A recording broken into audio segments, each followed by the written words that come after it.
জোরে বলো মামা দেখবে ভিডিওটা। হ্যাপি বার্থডে টু ইউ প্রভাত। আসলে মায়ের আর মামার জন্মদিন একই দিনে, তার জন্য মা মামাকে উইশ করলো।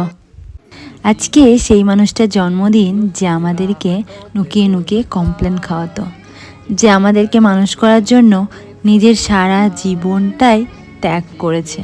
শখ আহ্লাদ বলে যে কিছু হয় তার মনেই থাকে না।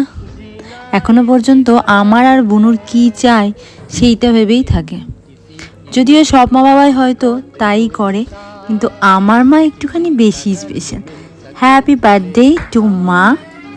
ভালো থেকো, সুস্থ থেকো আর সাবধানে থাকো সব সময়। Happy birthday. আর আমার আর মায়ের এই লুকটা কেমন লাগলো অবশ্যই জানিও।